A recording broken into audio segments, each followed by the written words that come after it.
Hey guys, and welcome to the show. Today we have Mark Simos on. He is a cybersecurity guy extraordinaire, and I can't wait to hear what he has to say. So without further ado, let's start the show.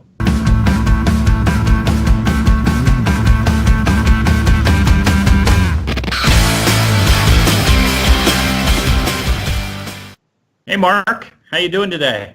Doing great. How you doing, Lex? I'm doing good, man. I'm in Cleveland, so that's always fun.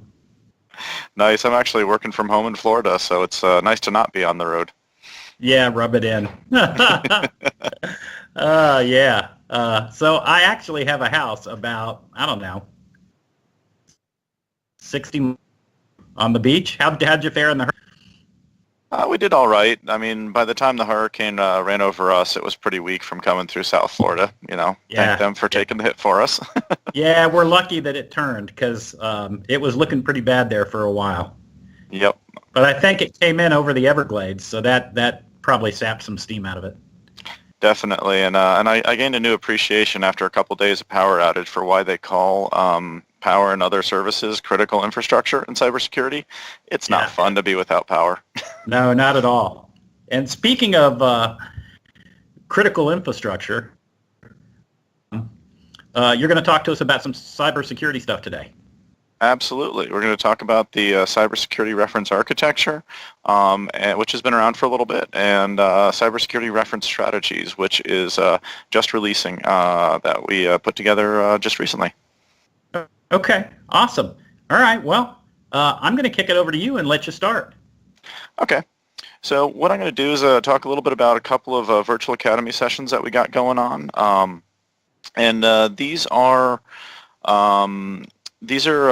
full-on virtual academy pieces, and I'm just going to give a little bit of a tease, show people kind of what they can expect from in there, and then we can talk about it and see what questions you have for it.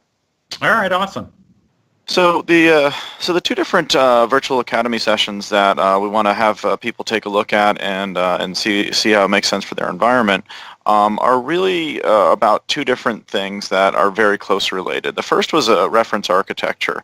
So something that my boss said actually committed me at a very large meeting and said, Mark is going to create a reference architecture for cybersecurity.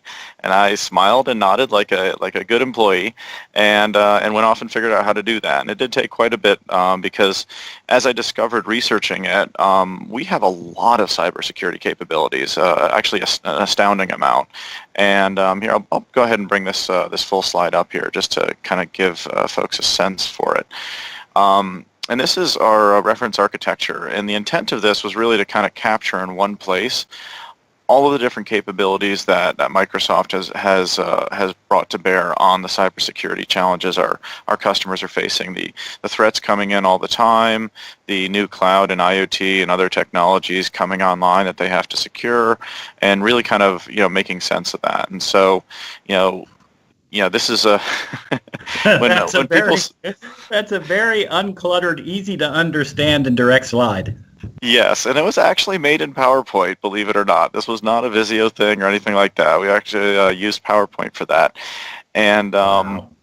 And one of the things that we actually did with it is, because it's so hard to kind of figure out where to start or where to go with it, I don't know if you notice here, but as you hover over it, there's a little tooltips there that give you a quick blurb on what this thing is, and then they take you to a link to kind of understand it and learn a little bit more about it, because it was a little difficult for people to figure out where to start. That's cool. And so the first webcast that we mentioned there is really about the reference architecture and kind of our first pass at how to interpret it and how to take some of those capabilities and build a strategy around it. And then as we moved into this next new year for us here at Microsoft, our new fiscal year, we really wanted to take a fresh look at it and say, okay, how do we take all this and then really make sense of it in a language that a CISO and their security organization can make sense of? How do I build a strategy to address all these modern problems? And so what we did is we built these reference strategies on the security management, identity access management, threat protection, information protection. And so we went through, and for each of these we said, okay, in this modern hybrid enterprise that almost every organization is either operating right now or will be in the not too distant future, how do we go about being successful in this area? And those categories actually came from our customers. We polled a number of CISOs, and they said, these are our top priorities. These are the things that we want to try and solve right now that we're trying to figure out. And so what we did is for each of those, we put together, a strategy. So what are the success criteria? What does success look like? What is the right approach to this? What are the things that I need to do to accomplish those success criteria and kind of check the boxes? And then, what are the capabilities that then can enable that strategy to help me be successful on it? And so that's really the way that we approach this for each of those different key initiatives that CISOs are currently driving in most cases. Cool. And you'll see here the links to each of the virtual academies that cover those. And if you'd like, I can run you through kind of a little bit of a teaser of some of the content in there that kind of shows some of the unique sides of Microsoft cybersecurity, both from a historical perspective as well as kind of what we're doing currently that a lot of people didn't know about. Yeah, that's awesome. Can we go through both of them? The first one, the reference architecture, I don't have any of those slides at the ready, but the reference strategies I do. Okay, let's go through reference strategies. All right. So when we kind of stepped back and said, okay, what is actually happening to a security program? We looked at that, and then what was also happening to the IT environments today. And there's a number of these trends which everybody kind of pretty familiar with, and we normally see a lot of heads nodding when we talk about these in customer meetings. But ultimately, the back end is going hybrid. So the infrastructure, the servers, data centers, enterprise services, and we don't expect customers to we don't expect customers to not go to the cloud at all. But at the same time, turning off that last switch in the data center is not something that's just going to happen, with just a fiat. It's just not going to happen quickly. So it's going to take a while for enterprises to get fully cloud. So they're going to be in this hybrid state for a long time. So that was a key assumption.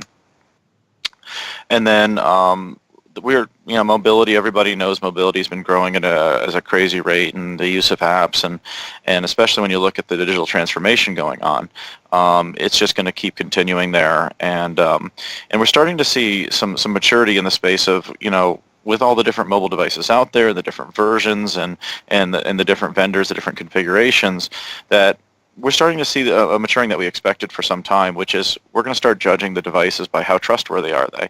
Are they configured right? Are they compliant? Are they, in the case of Windows 10, has the hardware validated that the software is actually booted correctly and has high integrity?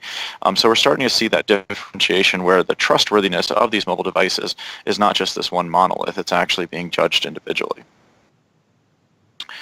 And then digital transformation. I mean, everybody's got on their mind. Everybody's hearing about it. It's something like 86% of CEOs have it as their top priority.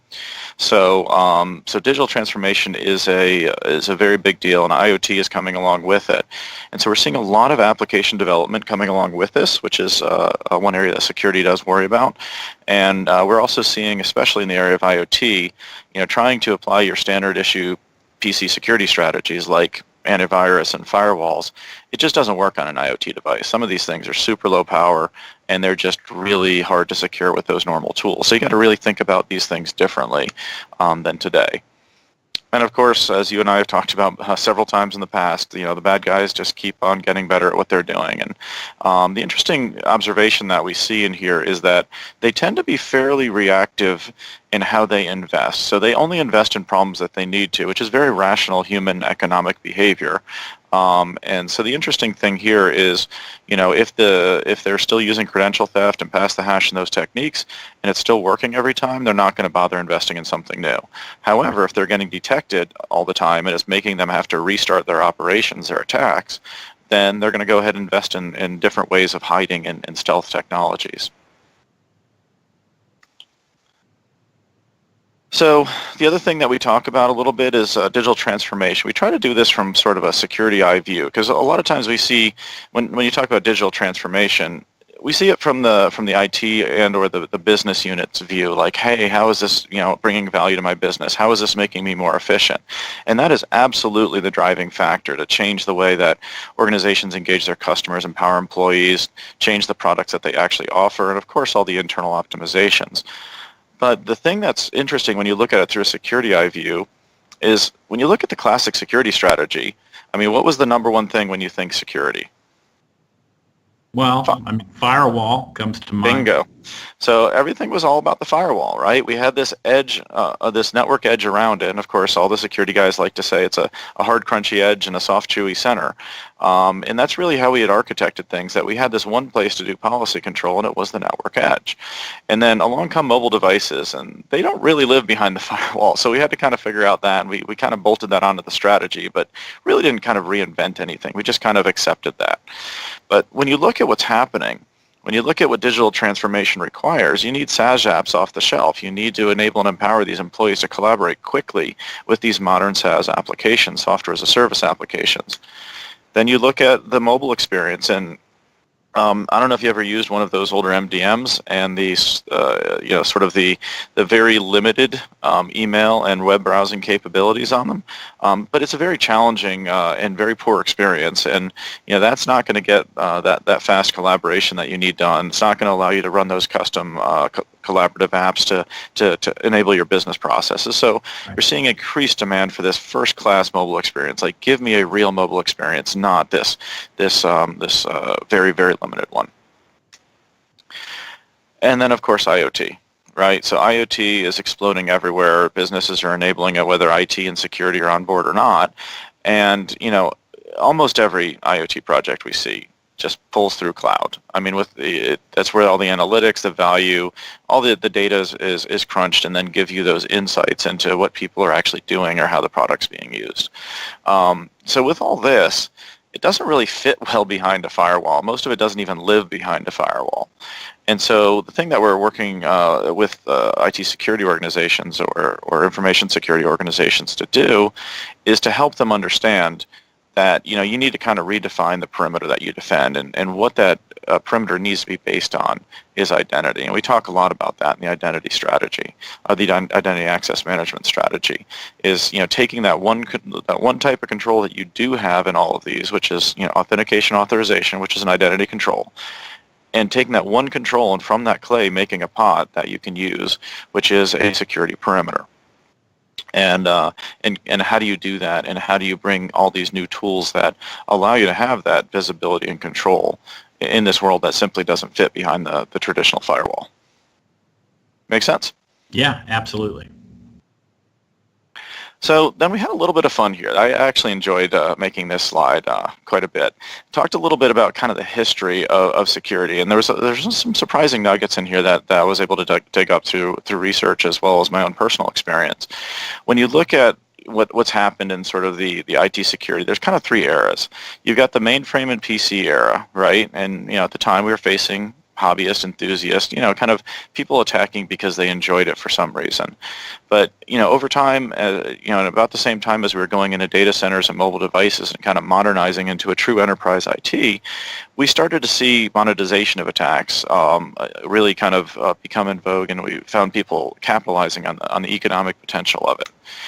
And as we're moving into this current era of cloud and Internet of Things and all these other pieces, we're actually seeing that monetization turn into full industrialization. So we're seeing like specialized economies. We're seeing much like in the days of the gold rush in the U.S. In the 1849 kind of 1850s era, the people that made the most money were not actually the gold miners. It was the people that sold them the picks and the axes and gave them loans from the banks. And so we're seeing a similar thing. And you forgot Levi Strauss. And Levi Strauss, thank you very much. Yes. And we're seeing a similar thing happen where we're seeing this dark economy emerge with specialization and markets, and you can buy. I mean, there's something like 12 million corporate credentials that are for sale right now on a couple dozen different markets. So instead of just buying your Xbox Live or whatever types of accounts that are bought and sold and have been for years, you can actually now buy corporate credentials. And so we're seeing this real specialization there. You can buy attack toolkits, that are pre-made. You don't have to even know how to have hardly any skills at it. And of course, you can always grab a bunch of tools and assemble them into your own attack. So we're seeing this just incredible sophistication, industrialization. And we're also seeing as nation states kind of integrate this into their normal warfare and normal politics sort of strategies. I mean, it's a full-on component of actual warfare nowadays. And so, as this evolution has happened, Microsoft's had sort of an interesting journey along it. I mean, we started where everybody else started in the security world, which was security controls. And for the hardcore out there, anyone out there remember Orange Book, which became Common Criteria? We started out there. I mean, we had access control lists and in Windows NT and the like. We started in the same place that the rest of industry was. And the reality was, though, at the time, software quality, security quality was a little on the poor side, and we were the biggest software vendor, on the block by a large margin. And so we experienced a virus and worm epidemic on our operating systems that was just, and productivity apps, that was just stellar, or it was stunning rather. It was a really big set of things that happened, and it really kind of was a wake-up call for all the industry, particularly us, because we were the biggest player there. And that's when we launched our Trustworthy Computing initiative in 2002. Lex, I think you've been around long enough to remember Melissa and Slammer and Nimda. Oh, yeah. Those were some tough times and some late nights for a lot of support folks back in the day. And obviously it wasn't a sustainable state, and so Microsoft really kind of woke up along with the rest of industry that this is something that had to be done in a very, very intentional way. And so we launched the Trustworthy Computing initiative. We had an organization to sort of make that initiative real, which was Trustworthy Computing, or TWC for longtime Microsofties. And and really they were kind of the standard bearer of that, and we're figuring out how do we solve this problem. And we've actually made quite a bit of progress over time on it. And this is just some of the ways that we're approaching it. The first thing that we had to do is we had to figure out this platform security thing. So we added platform security as a core tenet to our security philosophy. And that's where the security development lifecycle was born, because we wanted to reduce the number of vulnerabilities, of security bugs in our products. And so we also we wanted the whole lifecycle, secure and design, development, deployment, as well as communications. And our work in this was actually recognized and adopted as an international standard. It's an ISO standard now. And so we really kind of went into, we became an industry-leading organization in this to really drive some change. So that addressed the first, natural problem, because, we realized quickly, and many in the industry are now realizing that you can't get to zero vulnerabilities. It just doesn't happen. But people didn't believe us when we said that. It's only when Apple and Android and all these other platforms are suffering from the same problems that they actually, that people actually realized and believed that, yeah, you really can't get to zero bugs. And then the second piece, it was a time of exposure. So if you have a vulnerability, you want to limit the time that an attacker can actually use it and market. And so, we have some of our original investments, like the Response Center, to really quickly respond to these things, doing rigorous testing to make sure that every security update that we send out is reliable, it doesn't break anything, and our automatic update mechanisms, which has evolved over the years, but, has been a mainstay. And recently, we've actually invested in a bug bounty program to buy these things off the market so that they're not actually out there hurting our customers. Wow. And then the last piece, we're always going to have this this exposure profile, right, of any security vulnerability that gets out there. And so what we've been focusing on very heavily is we want to increase that difficulty and the cost to exploit these things. So we're putting in mitigations for whole classes of vulnerabilities into the platform. At Ignite last week, we actually recently released Exploit Guard, which took a lot of the innovation that was in Emmet and then built on it to go even further to kind of break these things. And it's an imperfect science, but we're working hard to really kind of cut out large sections of what the attackers can do. And so, that's what happened when we added the platform security thing. And that it started back in 2002, but we are continuing to invest, like in that bug bounty program. And then the thing that's been sort of haunting our customers today is really twofold. One is we're seeing this uptick of attacks, just, this steady drumbeat of large attacks and disclosures, of organizations just getting hit by these various different attack groups. And then at the same time, we're also seeing organizations hesitate to go to the cloud because they don't know how to secure it, and the tools that they have that they built for their on-premise, they really just don't really apply well to the cloud. There's a whole new generation of tool sets and techniques and technologies that are needed for securing these hybrid workloads. And so these two things kind of led us to the conclusion that we really need to kind of launch a similar type of initiative, which happened in 2015 with our cybersecurity initiative. Satya was at I want to say it was a government cloud forum, Satya Nadella, our CEO, and launched this. And really the best way to describe what we're doing with this generation is we're building an integrated security experience in there, because security has gotten so complicated and so difficult for our customers, because they're managing, the estimates vary, but 20, 40, 100, or I've even heard 150 different security vendors in their security department. So imagine trying to manage that many tools and integrate that many tools and figure that out. And so our customers are facing these challenges, and they're having a hard time, figuring this out. And so, we really put a lot of investment into building this integrated security experience to help our customers manage these problems really much better. Cool. And then one of the big pieces of this, just to mention it really quickly, there's a whole lot of great webcasts and sessions on the intelligent security graph, but this is really core to a lot of our security stuff. We work with obviously partners, but we have a large number of internal groups that focus on working with this. And what the graph is essentially it's a collection of data, analytics, and people that it's really a system of systems that are interconnected that allow us to really have a heartbeat on what's going on in the security world.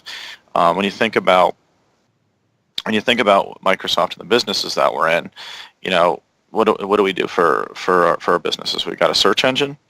We're the number one, number two commercial and consumer email provider on the planet. We've got the largest antivirus footprint, and we patch about 1 billion PCs every month. I think it's like up to 1.2 or something like that right now.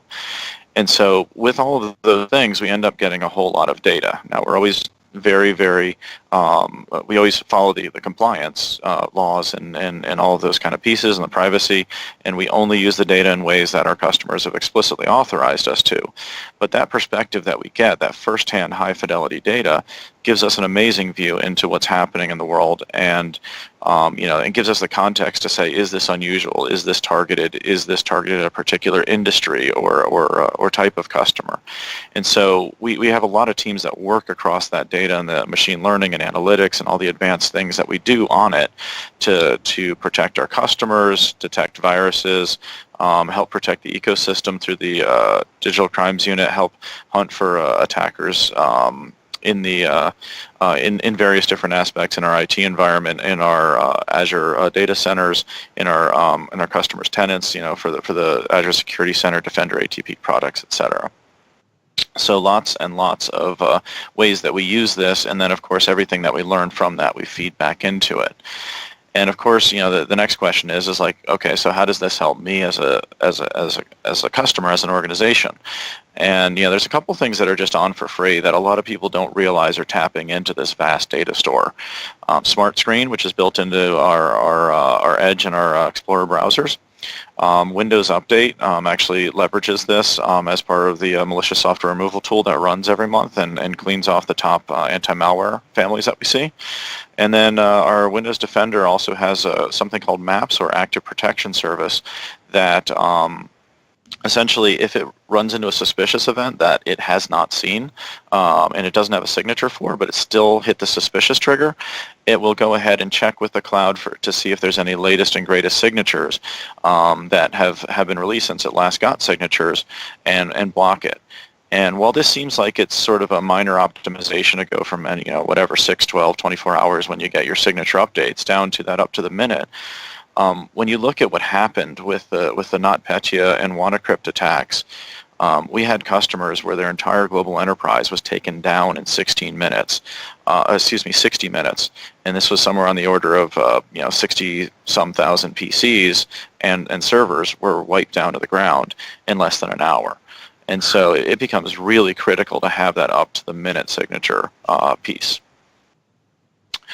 And so those are the free things that we provide out there, and there's a number of other capabilities that we have that tie into this. We discuss these in quite a bit of depth, especially in the threat protection module of the virtual academies, that really get into these different ways of protecting all the different kinds of assets that our customers have, email and hosts and software as a service, discovering that shadow IT and then protecting it and the like. Yeah. Wow. That's cool. Yep. And then the last piece I just wanted to kind of talk about, because this is one of the fun themes that we were able to integrate into this. I'm kind of a you know me, I'm kind of a multidisciplinary guy. Like I like to draw and learn from other different areas. And there's a lot of things in here where we're able to learn from the different intellectual domains, in this case economics, and really take a look at, okay, what does security return on investment mean, right? Because this is, I can't tell you how many chief information security officers or CISOs or CFOs have this communication challenge where the CFO says, please tell me what I'm getting for my money. Why I'm spending money on you, security department, what am I getting back? And the CISOs don't have a good language for being able to communicate this back. And so we've been working hard on this problem. And so what we've been able to do is we've come up with something that makes sense. And we're working on actually backing this up with numbers and formulations. But we've got something that actually gives them a language to communicate it. And it's actually a little different than most people expect. So ROI, right? What's my return on the investment I'm making? So investment, very simple. I've got security budget. I've got the time and attention of the people that I've already hired, right? That's what I've got to spend. What am I buying? Well, our opinion is that you're buying the attacker, or you're buying the ruination of the attacker ROI. Your job is to ruin the attacker's return on investment, because when you do so, it affects the whole range of cyber attacks, right? You've got your opportunistic attackers. He or she may want to attack you because you have personal health information, PII, credit card numbers, right? You've got something of value, but a bunch of other people do, right? And a bunch of other organizations do. And so when you ruin the attacker ROI, they're going to go and do the proverbial break into your neighbor's house, not your house. Right. And then your determined attackers, which are the tough ones, right? Say you've got a nation state after you, and they've got deep pockets, and they really want to get your stuff. What you can do with this is by ruining their attacker ROI and forcing them to spend more to get less. Instead of having 100 victories a year on you, or compromising you in one day or 1 week, they maybe get 10 a year if they focus on you, and then it takes them months to get in. And so they actually have a lot less gain for what they're doing, and they're less likely to attack you, or it reduces the impact that they have on your organization. So we found that this is actually a really good way to think about it. And then when we kind of break this down a little bit further, when you look at the return, it's actually really hard for me as an organization, as an individual defender, to have much impact on the return, right? Like whether they're going to use it to swing an election, whether they're going to use it to sell on the black market for profit, where they're going to actually use the credit card numbers to buy something. It's really hard to influence that as an individual defender. But the investment that they have to make, the cost of attack, the cost that it takes to attack you, is something that you have a lot of control over. Because if you take that limited investment that you have, that the budget and the team time that you have, and you focus that on the cheap and easy stuff, and you're working on driving their cost up deliberately, as opposed to going after things that the attacker might do, you're going after the things that they will do and that they can do cheaply. And if you prioritize in that way, you can actually have a lot more success with the few resources you have than going after it through any other method that we've seen. So we've really kind of woven that into the success criteria, and how what a good way to balance protection investments versus detection response. So we spent a lot of time on really kind of making this real. Cool. Awesome. That sounds awesome. Yeah, it's kind of like sticking an alarm sign in your front yard. If they believe it and they go to the next house, That's right. That's all it takes. Yeah. Yeah, or buy a big dog. Exactly. So yeah, that was kind of it for the teasers. I mean, we go for security management, really kind of focus on how do we get that visibility across the whole world, and how do you get it across all your assets, that visibility, that control, that guidance as you need it. I mean, if you look at some of our stuff, as an attack is detected, it not only gives you a little one-pager on what the malware is that's being used. If it's a known group that we know, like strontium or lead or gold or one of them, it actually brings up a profile sheet. What industries do they attack? What are they after? And what kind of tools do they like to use? So there's a whole lot of amazing stuff that's been sort of embedded in there. Yeah. Identity and access management. Of course, we have the classic credential theft, pass the hash pieces in there to protect your infrastructure. But we also want to help you protect your accounts, as well as this new identity perimeter and how do you assemble one. So we focus a lot on that in identity access management. Like, what is this new perimeter? What does it look like from a security lens? And then how do I manage it? What are the tools for it? Yeah. And then threat protection. That one is really about, instead of trying to prevent everything at the firewall, how do you actually do these protections along the whole kill chain, right? Along every attack phase that the attacker could go for. How do you raise that attacker cost with preventive controls, with detection response capabilities, and really kind of building that capability out so that you're really making it hard for an attacker to get what they want, because they're just hitting obstacles every step of the way. And then lastly, on information protection, it's about protecting documents when and where they are, right? End to end, no questions asked. Don't have to worry about it. Okay, you have protection on your mobile device, but not if it's an unmanaged one. Or you have protection on your PC, but not when it copies to a thumb drive. We want to get out of that old mindset, because we have technology that allows documents to phone home and track it. We can find the shadow IT that's out there and the software as a service stuff, so that we can then secure it and secure these third-party SaaS as well as Office 365, of course. So really focus on, okay, how do I solve this business problem, this security strategy problem of protecting my information? And there's an amazing amount of capabilities in our portfolio, and it really shines through. Yeah. So is there a cost for customers to go and take these? Absolutely not. These are completely free. Just, go to those links and, take them, and then, on your way. And there's a bunch more resources linked in each course. Wow. That's killer. That's just awesome. Who creates this content? You're talking to them. Oh, really? This is all you? Mostly me. I mean, a lot of collaboration, a lot of smart people, a lot of research that I had to do.